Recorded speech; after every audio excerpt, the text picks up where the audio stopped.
Bismillahirrahmanirrahim. Baik, sebelum kita mulai pembelajaran pada hari ini, mari kita buka pembelajaran pada hari ini dengan bacaan surat Al-Fatihah bersama-sama. Mari. A'udzubillahi minasyaitonirrajim. Bismillahirrahmanirrahim. Alhamdulillahirabbil alamin. Arrahmanirrahim. Maliki yaumiddin. Iyyaka na'budu wa iyyaka nasta'in. Ihdinas siratal mustaqim. Siratal ladzina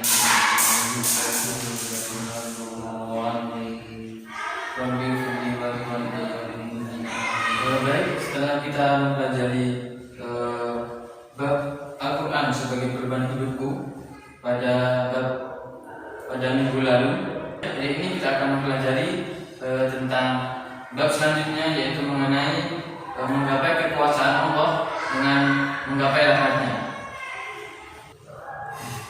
Baik, hari ini kita akan mempelajari isi kandungan Quran surah Asy-Syams ayat 1-10 dan juga Quran surah Al-Imran ayat 190.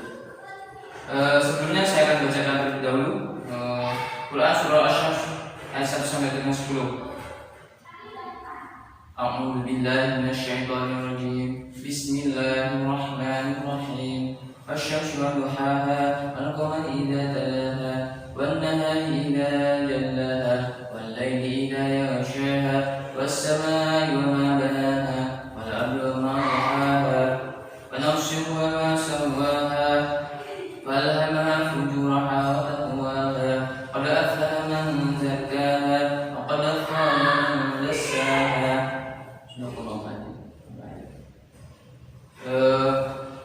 Yang artinya demi matahari dan cahayanya di pagi hari, dan bulan apabila mengiringinya, dan siang apabila menampakkannya, dan malam apabila menutupinya, dan langit serta pembinaannya, dan jiwa serta penyempurnaannya, maka Allah mengilhamkan kepada jiwa itu jalan kefasikan dan ketakwaan. Sesungguhnya beruntunglah orang yang mensucikan jiwa itu, dan sesungguhnya merugilah orang-orang yang mengotorinya. Jadi dapat saya jelaskan bahwasanya dalam kandungan Quran surah Asy-Syams ayat 1-10 ini terdapat fenomena alam yang menakjubkan. Di sini terdapat 7 fenomena alam, yaitu yang pertama adalah tentang terbitnya matahari dan cahayanya di pagi hari. Jadi yang pertama, kandungan dari Quran surah Asy-Syams ayat 1-10 adalah cahaya matahari pagi hari. Jadi dalam ayat ini disebutkan bahwasanya Allah bersumpah dengan matahari dan siangnya, karena sinar matahari yang paling tampak jelas pada siang hari. Jadi terbitnya matahari pagi hari itu adalah termasuk fenomena alam, dan juga mengingatkan kita bahwasanya Allah itu Maha segalanya, Maha perkasa, dan juga kita tahu bahwasanya hanya Allah lah yang mampu mengatur alam semesta. Kemudian yang kedua yaitu bulan. Jadi isi kandungan Quran surah Asy-Syams yang selanjutnya yaitu bulan. Bulan di sini dia mengiringi matahari. Jadi ketika matahari terbenam maka bulan muncul, dan sebaliknya jika bulan itu terbenam maka matahari muncul. Jadi fenomena alam ini sudah ditetapkan oleh Allah dan diatur oleh Allah SWT untuk kita pelajari dan untuk kita renungkan bersama, bahwasanya kita dapat mendapatkan rahmat Allah SWT. Kemudian yang ketiga yaitu siang hari. Allah telah menampakkan siang hari itu dengan cahaya matahari tadi, dengan sinar yang terang benderang, sehingga dengan terangnya siang kita bisa beraktivitas dalam kehidupan sehari-hari. sehingga kita dapat merenungi bahwasanya jika tidak ada siang kita juga tidak akan bisa beraktivitas dengan baik. Sehingga jika kita selalu tahu bahwasanya siang ini telah diatur oleh Allah Subhanahu wa taala, maka setiap aktivitas kita di siang hari kita selalu akan ingat kepada Allah Subhanahu wa taala. Kemudian yang keempat yaitu malam yang menutupi siang. Jadi fenomena selanjutnya yaitu adanya malam yang menutupi siang hari. Jadi Allah telah mengatur sedemikian rupa alam semesta ini, dan juga kita tahu bahwasanya malam hari juga tempat kita untuk atau waktu kita untuk istirahat, kita bisa tidurnya atau mungkin beraktivitas sebagaimana mestinya. Kemudian yang kelima yaitu fenomena langit dan pembinaannya. Jadi dalam ayat ini kandungannya yaitu berisi tentang kokohnya langit, yang mampu membuat langit yang begitu kokoh dan juga sangat menawan kita pandang itu adalah Allah Subhanahu wa taala. Jadi jika kita memahami isi ayat ini, maka kita akan selalu menggapai rahmat Allah setiap harinya dengan kita merenungi apa-apa saja yang telah diatur oleh Allah Subhanahu wa taala.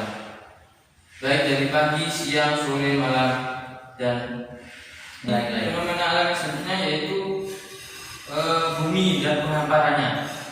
Jadi dalam ayat ini juga disebutkan bahwa Allah telah membentangkan bumi yang begitu luasnya dan juga penghamparannya, yaitu seperti tumbuhan dan juga ladang dan yang lain-lain.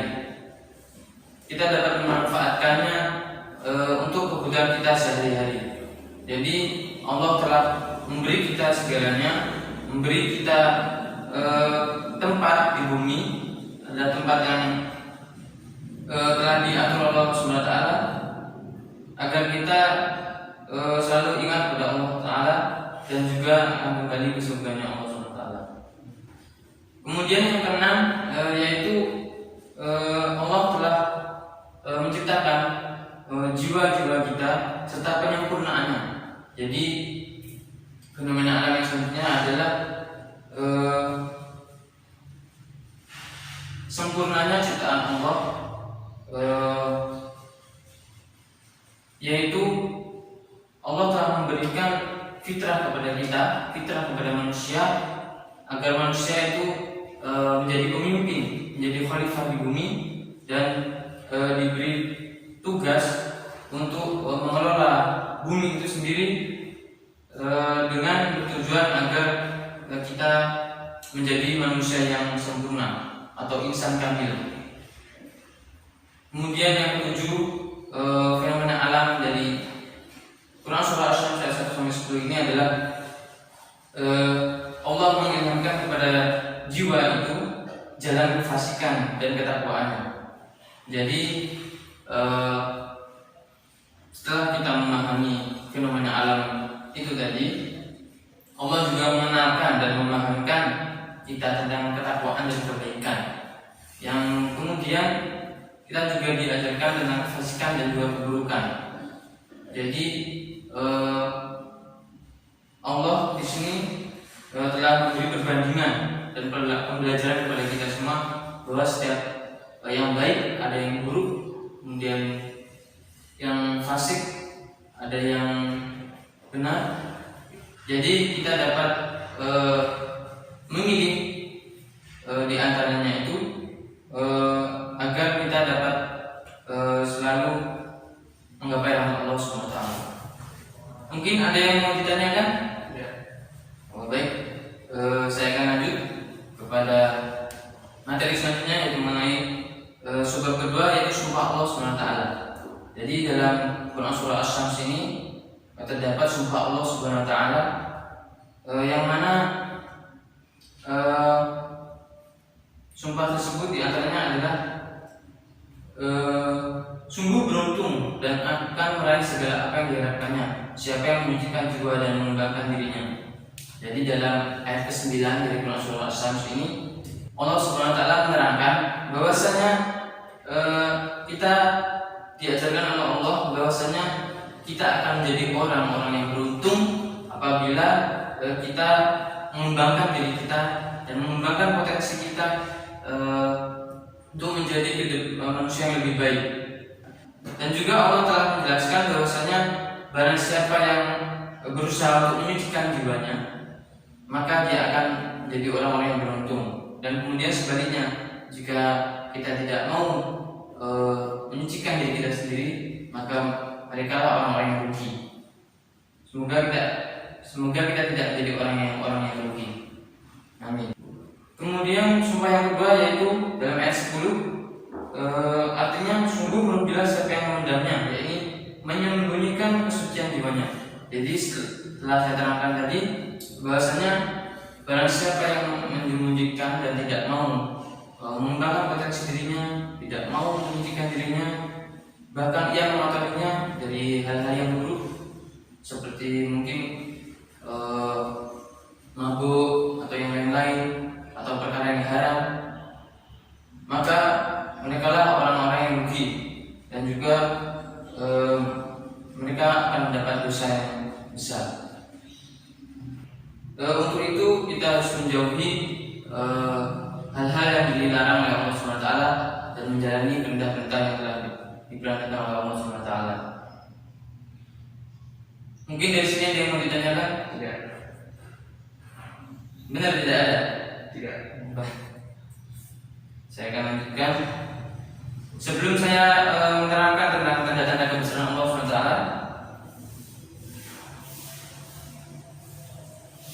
apakah sampai tahu apa saja tanda-tanda kebesaran Allah SWT? Mungkin ada yang Anda tahu dan Anda renungkan, coba sebutkan. Apa saja? Langit. Oh ya, bisa. Laut. Ya. Matahari. Buah naga. Oh berarti buah-buahan. Kemudian juga ada hewan-hewan. Kodok. Oh iya. Kemudian juga ada pergantian malam dan siang. Baik, terima kasih atas jawabannya. Apakah masih semangat? Apa sudah ngantuk? Jadi selanjutnya saya akan menerangkan tentang kandungan Quran surah Al-Imran ayat 190 yang mengandung isi tentang tanda-tanda kebesaran Allah SWT. Ayatnya adalah sebagai berikut. Bismillahirrahmanirrahim. Inna fi khalqis samawati wal ardi wa ikhtilafil laili wan nahari la ayatin liulil albab. Yang artinya sungguhnya dalam penciptaan langit dan bumi dan pergantian malam dan siang terdapat tanda-tanda kebesaran Allah SWT bagi orang-orang yang berakal. Jadi dari ayat ini kita dapat pelajari bahwasanya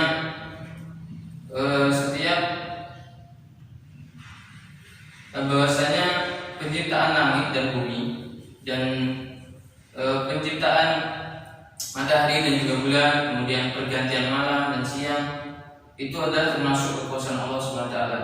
Jadi dari fenomena-fenomena alam tersebut kita dapat renungkan dan juga pelajari apa-apa saja yang terkandung di dalamnya. Kemudian kita juga dapat mengambil hikmah atau rahmat darinya. Kemudian Buya Hamka dalam tafsir Al-Azhar pernah menjelaskan bahwasanya melalui surat Al-Imran ayat 190 ini Allah mengarahkan hamba-hambanya untuk merenungkan alam langit dan bumi. Jadi Allah telah menjelaskan dalam ayat ini bahwasanya yang mau dan mampu merenungkan fenomena alam ini yang telah diatur oleh Allah SWT, maka adalah termasuk orang-orang yang beruntung, yaitu ulul albab. Jadi orang-orang ini adalah orang-orang yang beruntung dan juga orang-orang yang memiliki akal sempurna, lagi memiliki kecerdasan yang baik. Maka kita sepatutnya sebagai seorang muslim untuk selalu merenungkan apa-apa yang kita dapat lihat, kita dengarkan, dan juga kita pahami bersama bahwasanya setiap fenomena alam di muka bumi ini yang bisa kita lihat itu adalah rahmat Allah Subhanahu wa taala, dan setiap harinya kita harus selalu ingat kepada Allah Subhanahu wa taala, karena dengan begitu maka kita akan menjadi orang-orang yang bertakwa. Sebelum saya menutup pembelajaran pada hari ini, saya dapat simpulkan bahwasanya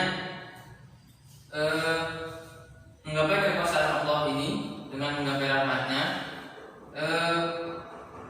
yang pertama yaitu tentang kekuasaan Allah SWT mengenai fenomena alam yang telah diatur Allah SWT dan para malaikatnya, dan kita dituntut untuk memahaminya, dan juga kita dituntut untuk merenungkan apa-apa saja yang telah terjadi di dunia ini, seperti adanya matahari, kemudian bulan, pergantian siang dan malam, dan yang lain-lain. Kemudian mengenai sumpah Allah SWT, jadi Allah telah menegaskan dalam Quran surat Asy-Syams tadi bahwasanya orang-orang yang bisa mengembangkan potensi dirinya, orang-orang yang mau menyucikan jiwanya dari hal-hal yang kotor, maka dia termasuk orang-orang yang beruntung, yaitu orang-orang yang mendapat rahmat dari Allah Subhanahu wa taala. Dan juga sebaliknya, jika orang-orang tidak mau atau menyembunyikan atau mengotori jiwanya, itu akan jadi orang-orang yang rugi. Kemudian dalam Quran surah Ali Imran ayat 190, di situ terdapat beberapa tanda-tanda kebesaran Allah Subhanahu wa taala, dan di antaranya adalah mengenai fenomena alam, yaitu tentang pergantian malam dan siang, adanya rembulan, kemudian bintang-bintang yang bertaburan, dan juga penciptaan alam semesta ini. Maka dari itu seyogyanya kita harus selalu mengingat Allah Subhanahu wa taala agar kita menjadi orang-orang yang beruntung. Mungkin itu saja dari saya. Sebelum menutup pembelajaran pada hari ini, mari kita baca doa akhir majelis 3 kali terlebih dahulu. Baik, Bismillahirrahmanirrahim. Subhanallahumma bihamdika asyhadu an la ilaha illa anta astaghfiruka wa atubu ilaik. Subhanallahumma bihamdika asyhadu an la ilaha illa anta astaghfiruka wa atubu ilaik. Subhanallahumma bihamdika asyhadu an la